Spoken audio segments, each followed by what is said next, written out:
ones on top won't make me stop. So convinced that they might fall. Let's love ourselves and we can't fail to make a better situation. Tomorrow, our seeds will grow. All we need is dedication. Let me tell you that everything is everything. Everything is everything. Everything is everything. Everything is everything. After winter comes spring. Must come spring. Everything is everything. Everything is everything. Everything is everything. Is everything. What is meant to be will be. What is meant to be will be. After winter must come spring. Must come spring. Change comes eventually. Change comes eventually. La la la la la. Everything is everything.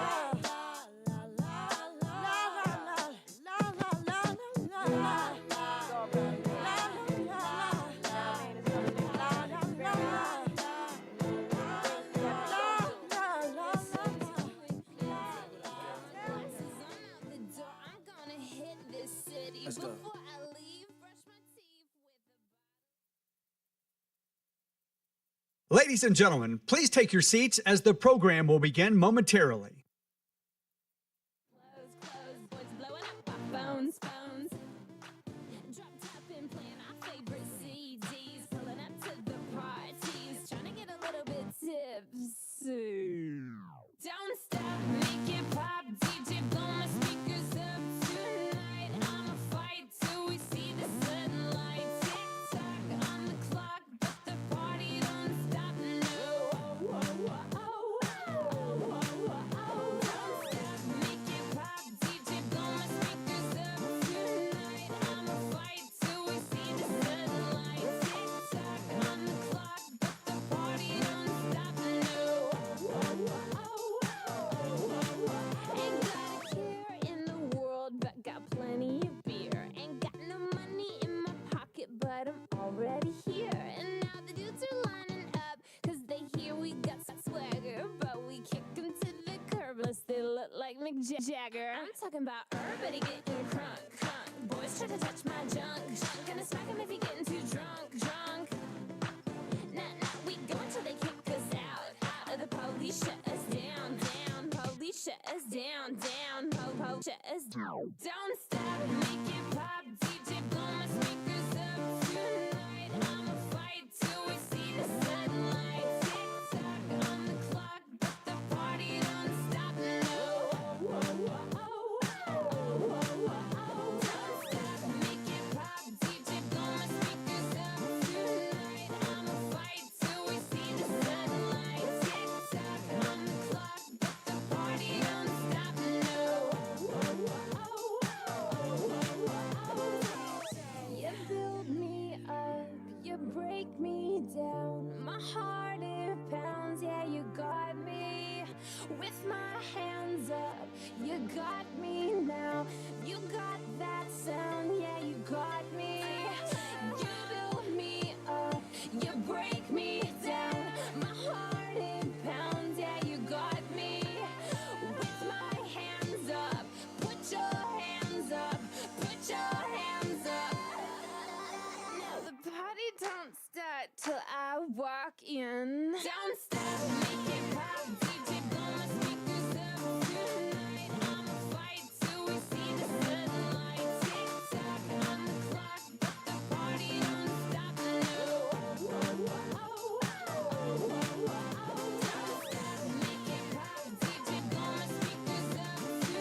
doors locked down. I never went nowhere, but they saying loot is back. Blame it on that contour, the hood call it Ludiac. And I'm on this foolish track, so I spit my foolish flow. My hands go up and down, like strippers' booties go. My verses still be serving, tight like a million virgins. Last time on a college remix, now I'm on the original version. Can't never count me out, y'all better count me in. Got 20 bank accounts, accountants count me in. Make millions every year, the South's champion. Cause all I do is win, win, win, no matter what. Got money on my mind, I can never get enough.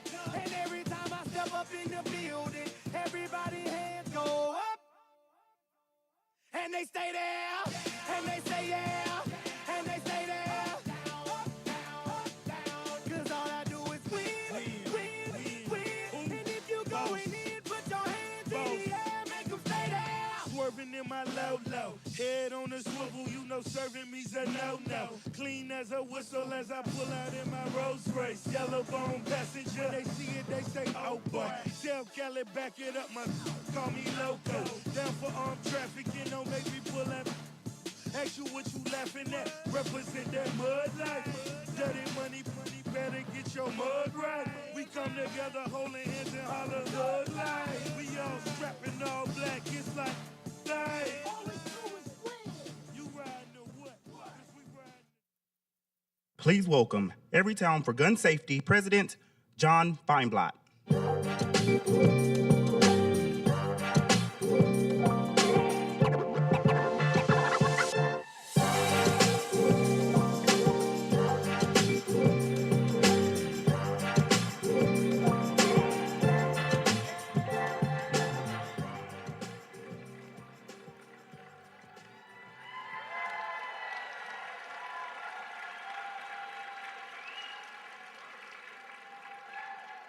I can only think of one word for this. Wow. Welcome to Gun Sense University 2023. I am so honored to kick off this weekend. And let me tell you, after 3 remote years, I am just thrilled that we're all together here today.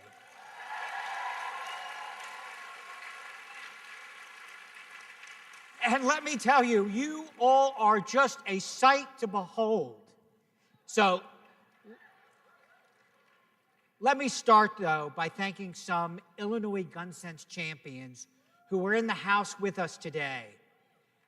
Congresswoman Jane Schakowsky.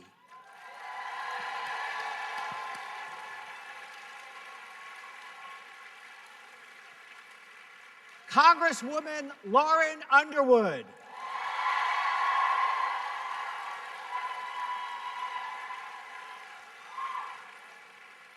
Lieutenant Governor Juliana Stratton.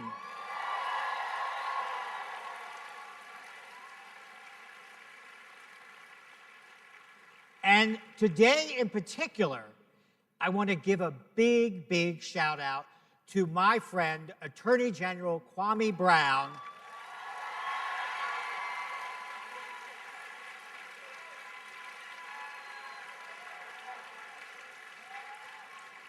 Kwame has fought so hard to protect the state's ban on assault weapons, and today his efforts have paid off.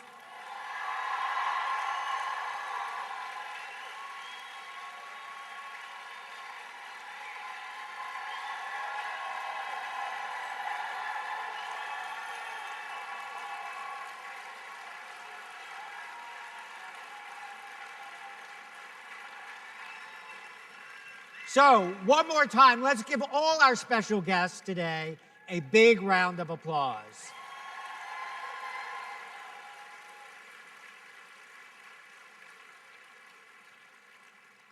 All right, now let's get down to business. My job today is pretty simple. It's to kick off a conversation among 3 leading lights. I'll start with someone you already know and who you already love. And that's Angela Farrell Zabala.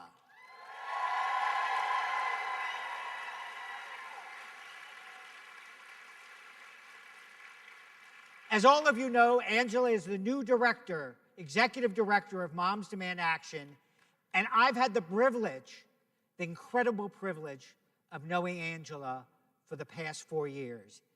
And let me tell you, it's been this extraordinary joy for me to watch all of you getting to know her too. So let's give a huge hand to Angela and welcome her to the stage.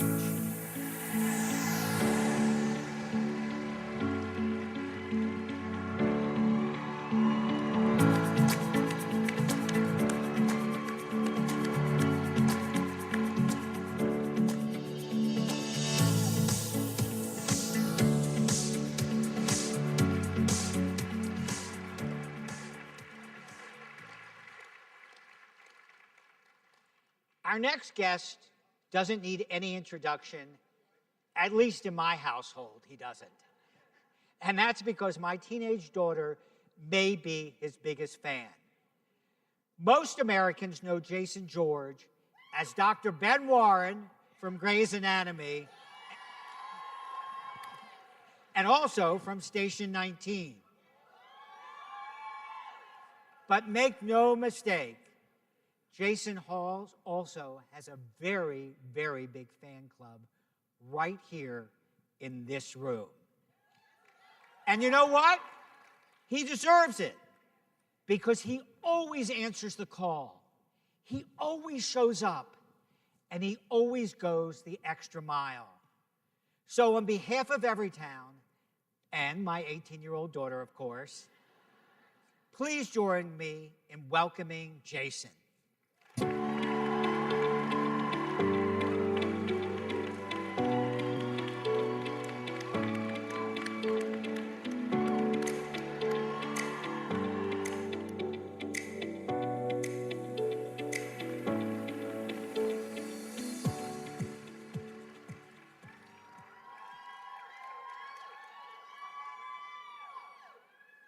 Speaking of fan clubs, our next guest is someone I've looked up to for the past 20 years. I first met Vice President Harris when she was the DA of San Francisco.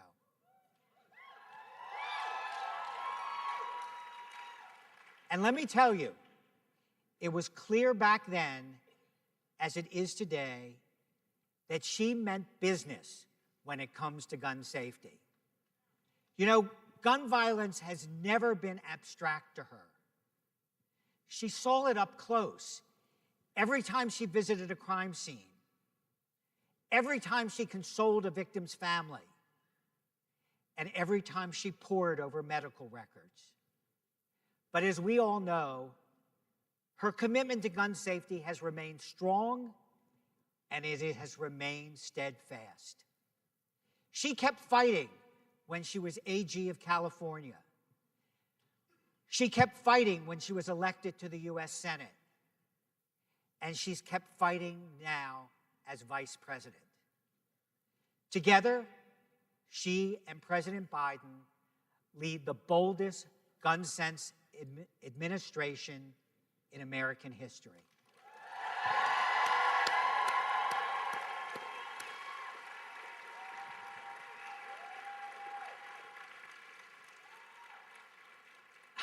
I don't have time to list all of their achievements, but I can't resist naming just a few. They helped pass the first federal gun safety bill in decades. They installed the first ATF director in years.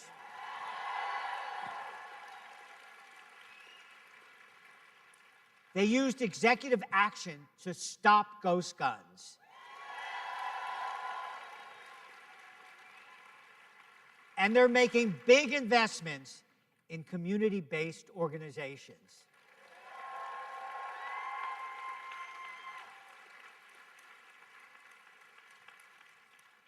Add it all up, and the takeaway is crystal clear. This administration's commitment to gun safety is not only historic, it is a seismic shift. They know what you all have been saying for years. that gun safety is not only good policy, it's also good politics.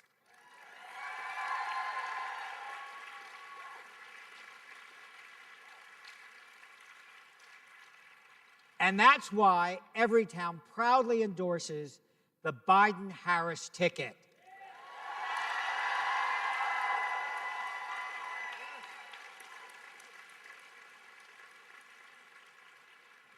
And is why everyone in this room, everyone I know, will fight like hell to win another 4 years.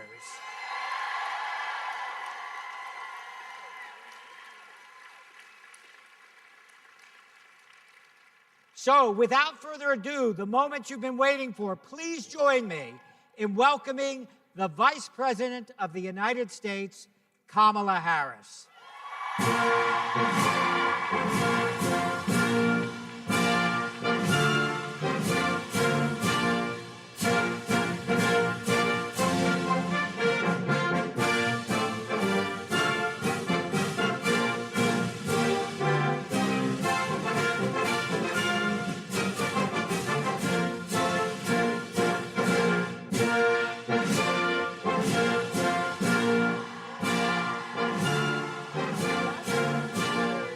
Which is going to make all the difference in the world.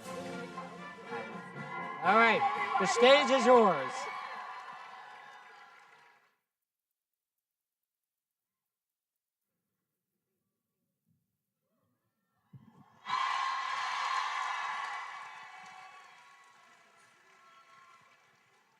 Is this thing on? Yes, it is. The love is real. Yes. Hey, everybody. Seems like you have some fans here. Oh, I am a fan of everyone here. And I said to John, I'm looking at all of these extraordinary leaders. You know, there's so much about what's happening in our country that can cause people to stay awake at night. But when I look out at this crowd, I know our future is bright. I know our future is bright. Truly. Thank you. Well, we're so glad to have you here. And thank you all for being here. We feel the love all the way up on this stage. Thank you, John, for that introduction. I am so excited to also be ushering us into the next decade of this work, doing this shoulder to shoulder with you. So we're here in Chicago to celebrate the progress that we've made working alongside the strongest gun safety administration in history. We're also here to chart a course forward for this life-saving work, and it's such an honor and pleasure to have you join us today. Thank you, Angela. It's wonderful to be Thank you, thank you. And Jason, thank you. So we are 10 years into Moms Demand Action, rolling up those red sleeves, but you got us beat because you have been doing this, making sure you're keeping our community safe, preventing the illegal flow of guns into communities your entire career. You travel the country, meeting world leaders. You also advise the president. So why did you decide to come and join us here at Gun Sense University? I decided first and foremost to come to just thank you all. Let me just start with this. I know who's here. And so many of the leaders who are here because you have chosen to translate your grief and your fear into the empowerment of communities and our country. And it's an extraordinary thing that you are doing on behalf of people you may never meet and people who may never know your name. It's extraordinary what you are doing, that in the midst of this issue that creates such fear and such trauma and such feelings of loneliness, to use your individual leadership and the power of your leadership to remind people that they are not alone and that we exist in a community that cares about fellowship and love and empathy. I think about who the leaders are here who understand that our measure of the strength of a leader is not based on who you beat down, it's based on who you lift up.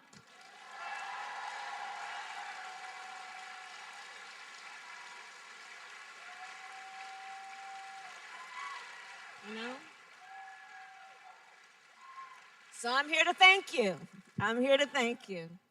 Oh, well, thank you so much again for being here. I just want to say from the bottom of my heart, and thank you all for being here for me personally, because look, I mean, it is a personal issue, as you were just saying. For so many of us, it's affected us personally in our lives, loved ones. I mean, for me personally, it was my cousin Daryl was a victim of gun violence. We have had issues of domestic abuse in my family where a gun was part of the issue. We have a family friend where a moment of domestic abuse and easy access to a gun means that he will probably never walk out of a prison again. So in my life, I've seen it from all different sides, and you've been working so hard for gun safety all this time, and you've seen the changes in it. I'm just wondering how you're thinking about this issue right now in this moment. Vote.gov. Y'all heard it, right? You heard it, right? Say it loud. Say it. Vote.gov. No Say it soda. loud. Tell a friend. Tell a friend. Tell a couple friends, at least 5. As Vice President of the United States, I'm acutely aware of the fact that gun violence is the leading cause of death of the children of America. It's the #1 cause of death, not some disease. Well, although this is a form of a disease, to be sure. Gun violence is the leading cause of death of our children. I don't need to tell anybody here, but for those watching and listening from afar, 1 in 5 Americans has a family member that was killed by gun violence. And when we think then about the tragedy of that, and we consider that each incident that occurs, be it an incident that was a mass shooting, or everyday gun violence, or suicide by gun, or an accidental shooting because there was not a lockbox and a safe box. When we think about it, we know that it is so much bigger than the tragedy of that one incident. The ramifications of it to the individuals who are directly impacted, to the community then that is impacted, and to all of society, and for a lifetime often. I think that we rightly, and the leaders here rightly, characterize this as a crisis that requires leadership, because the solutions don't require, by the way, a whole lot of creativity. Right? Right? It's not like we need to do. Absolutely. And so I very seriously responded to your question with my point about voting, because the reality of it is so much of this issue can be addressed by common sense, reasonable gun safety laws, but we need elected leaders to have the courage to act. Right. Say it again. Say it again. I think we have some in the room. And we do. And we do. The members of Congress who are here, the Lieutenant Governor, the Attorney General. We even have Reverend Jesse Jackson is with us today. Yes. Oh, there he is, right The there. legend. We see you. Yes.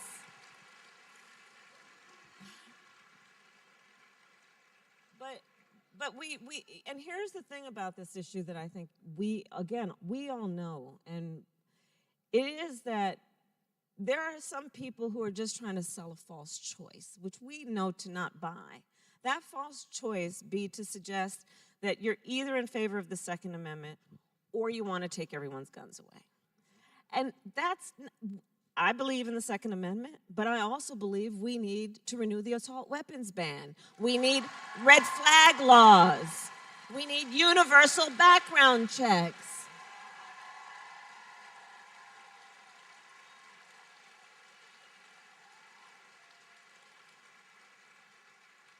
And again, I'm preaching to the choir, but here's the thing. It's just reasonable that you might want to know before someone can buy a lethal weapon if they've been found by a court to be a danger to themselves or others. You just might want to know. You might. You might. Feels like common sense. It is reasonable to say that a weapon of war, a weapon that was literally designed to kill a lot of human beings quickly, has no place on the streets of a civil society. It's reasonable.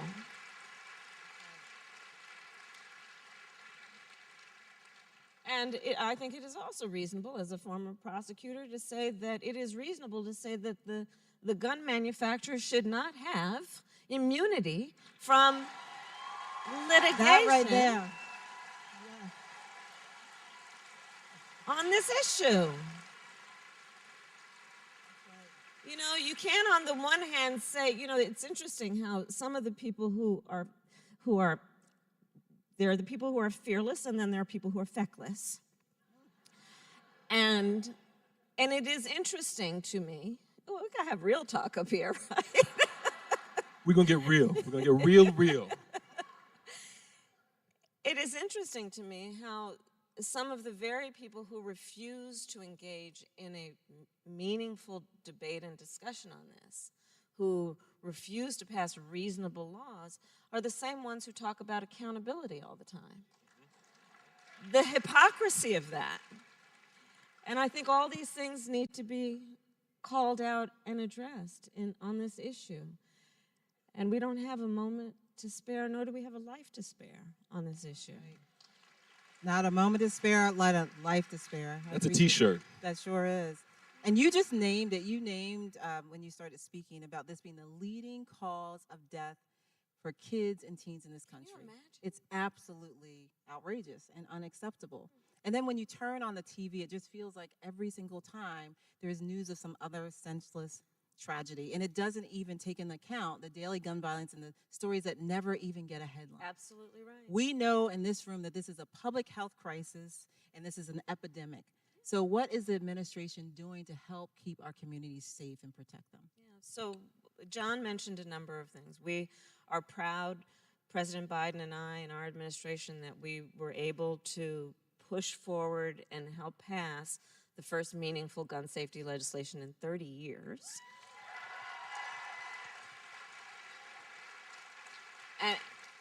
And by the way, you know, there are a lot of organizers here, so you will know this term, but the inside game matters, because you all in these red T-shirts show up everywhere. Everywhere. We scare some people. And it matters. And it matters. And it matters because you are putting the pressure on the folks who are on the inside to act. It matters. I know sometimes it feels like, is it making a difference? And it requires a whole lot of you. It requires you to leave your home and all the obligations that come with that, and your role of responsibility in the context of your life and your family, to go to these events, to go to these town halls, to go to these rallies. And it matters because then you put the pressure on the system, so that the system has to hear the voices and respond in some way. And so that's why, it's because of your activism that we then had momentum on the inside to pass this historic legislation. But the president will tell you, if he were here, I will tell you, it is historic and it is a drop in the bucket, because we still have so much more to do. And again, that is about universal background checks. That is about the assault weapons ban. It is about all of these other things. But what we have been able to do, to your point about a public health crisis, is to put substantial resources into things like mental health, put substantial resources into community-based response, right? Which is so important. And you know, on the mental health piece, I don't need to tell, in particular the young leaders here, how real this is. You know, I grew up in California, so when we started school, elementary, I know a lot of Californians here. We got a few people from California here. Look what I'm about to do. My husband grew up in New Jersey. We got Jersey here too. Anybody from Virginia? We're Illinois. And I'm from D.C., so. That's just Virginia. That's just Virginia. Couldn't help it. But the piece that is about so growing up, when I started school as a young student, first day of school, we learned the teacher's name, we learned where the bathroom was, we learned if there's an earthquake, duck under a desk. Our babies have been going to school, and on the first day of school, they are learning the teacher's name, where the bathroom is, and how to sit quiet if there is an active shooter in their school. I've had young students on this issue talk with me and say things like, yeah, I really don't like going to fifth period. And I said, well, why, sweetheart, why don't you want to go to fifth period? Because in that classroom, there's no closet. That's deep. Yeah.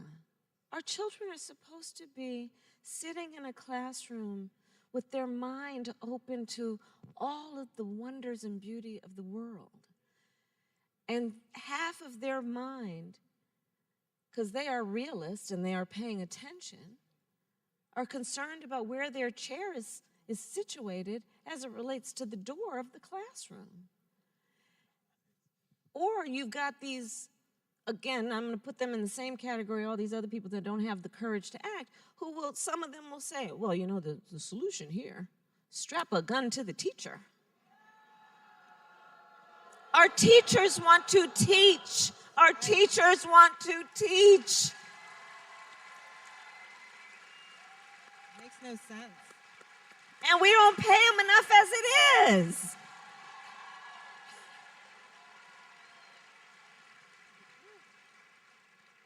But the trauma piece of this is so very real, the trauma piece of this, where a mother or a father is telling their child, honey, when gunfire breaks out at night, jump in the tub.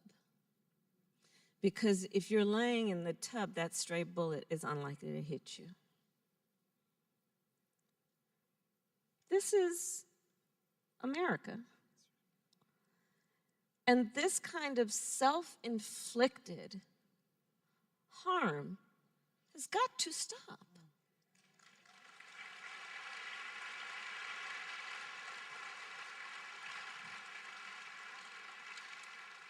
As a parent, that hit me hard. That's you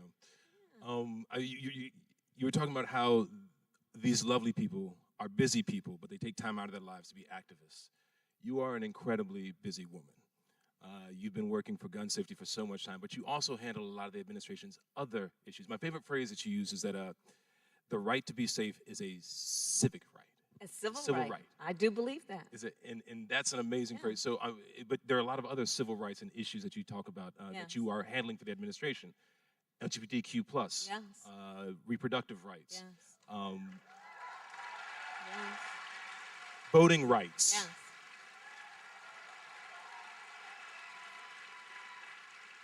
And in my mind, that puts you in the perfect position to be able to see how, if and how there's a connection between all those issues. And I wonder if you could speak on that a little bit. Definitely. And I would put on that list also fighting that our schools would teach America's full history. Please say it. Say it. Say it. You're going to get my blood pressure up, Madam Vice President.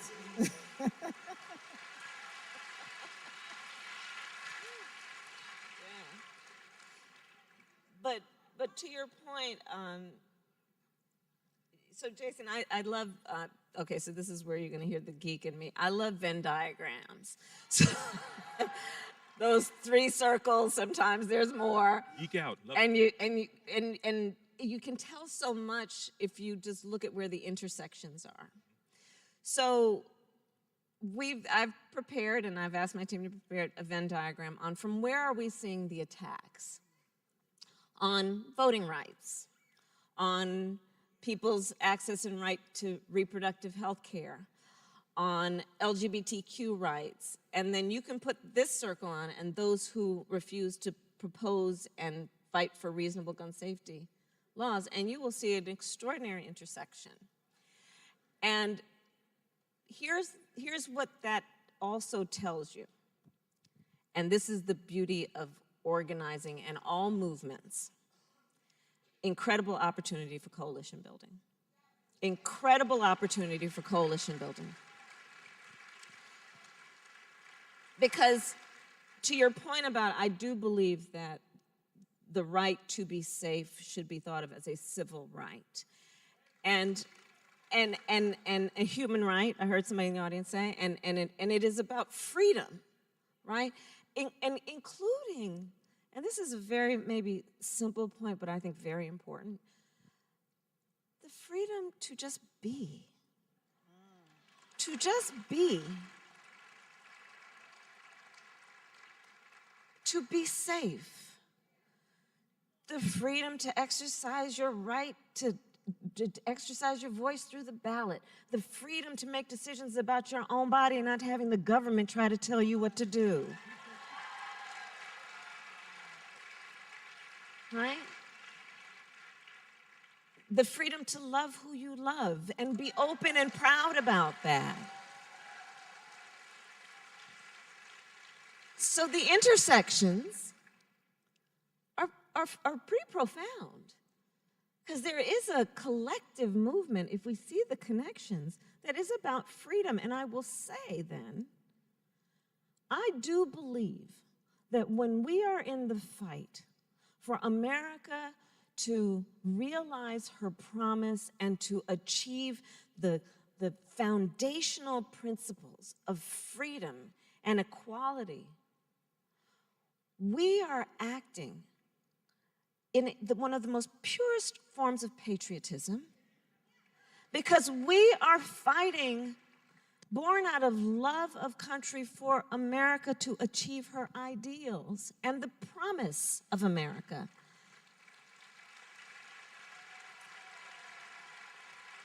Right? And I do believe that to be a very true and pure form of patriotism, that we know our country is worth fighting for, we love our country, and we will challenge our country to live up to its promise.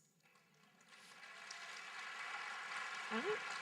Well, this is such a meaningful, incredible conversation already, and I want to spread the love, Madam Vice President. I want to make sure that we have a couple questions from the audience. So I first want to hand it over to Brenda Mitchell from Illinois. Brenda. Brenda's on the home team. Oh, there she is. Our first question is, your administration has always put victims and survivors of gun violence at the center of its efforts to save lives.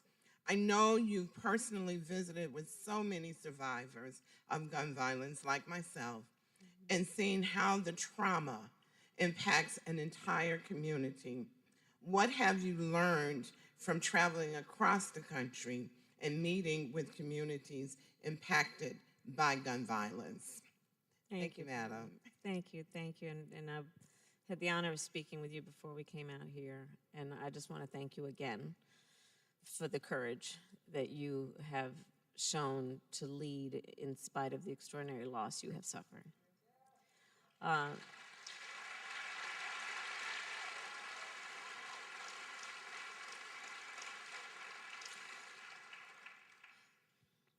So the trauma piece of this can't be understated, because also without serious intervention, trauma is inherited, not physiologically, not genetically, but environmentally. Healing is so important. So when President Biden and I, when we did do the legislation, this piece of it that was about getting more counselors, mental health counselors in schools, and community-based intervention was very intentional, because as I said earlier, the effect of this violence, and we are talking about a violent act, right? I don't mean to get too specific, but I prosecuted homicide cases. I have seen autopsies. I know what this violence does to the human body. And so we have to take seriously the importance of helping communities heal and not requiring you to do it on your own. I used to, when I was DA of San Francisco, I used to go and visit with it was initially called the Mothers of Homicide Victims, and then it changed to the Parents of Homicide Victims. And they would meet, I think it was every Thursday evening. And I was like the first person DA that ever went to meet with them. And we talked a lot about these mothers and fathers who were then counseling mothers and fathers who would walk in because that week they lost their child to gun violence, and the importance of healing and therapy and treating the trauma. And that's one of the pieces I just cannot emphasize enough, that as community leaders and as leaders who really do think about healing from a peer perspective, we really do want to always reinforce the importance of people seeking help that is about dealing with the emotional trauma they have experienced.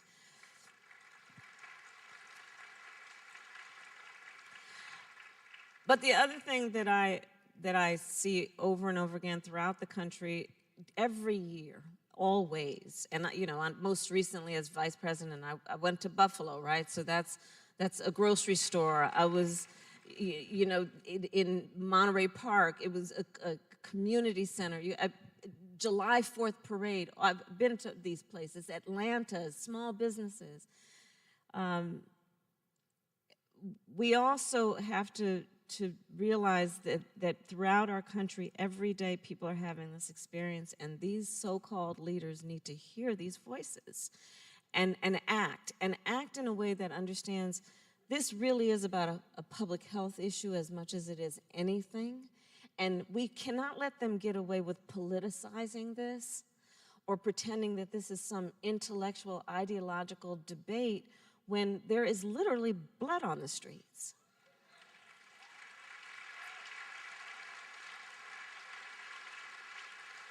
Because the failure to act is not without consequence. And so that's what I see from traveling the country and all of the folks I have talked with over the years, all of the people I've sat with. We need these so-called leaders to hear the people and act. We really do. We really do. It's not an intellectual debate. There's blood on the streets. Thank you for that, and thank you, Brenda, for putting that out there. Thank you for all the work you do. Yeah. We're going to throw it out to another audience question from, I think, Aaron from Pennsylvania is out there. Hi, Vice President. Hi, Aaron. I know. Good to see you again. You today. too. So, as you guys already mentioned, guns are now the leading cause of death for children, teens, and college-age people in America. I know I've grown up witnessing the impacts of gun violence in my home state of Pennsylvania, and I became a leader in Students Demand Action to bring the conversation about this crisis to my rural community and to help lead this fight so the next generation of students don't have to grow up learning and living in fear of gun violence. So my question for you is, how do you see my generation playing a role in this movement, and what do you think we should be doing? Your generation is critical. Is critical to this issue. You are critical to this issue. We are counting on you. We need you. You are critical to this issue. You are everything. Everything. Everything. Because see, here's the thing. For your generation, like we were talking about earlier, my generation didn't have these drills. Your generation is going through all of this, all of these, on top of what we need to do around saving the planet for you and the children that if you want to have, you will have. all that we need to do that is about what is at stake right now for your future, you students demanding action is so critical. And when you and your peers, and not you, but when your peers, when your generation starts to vote in your numbers, I see this changing completely. I see this changing completely.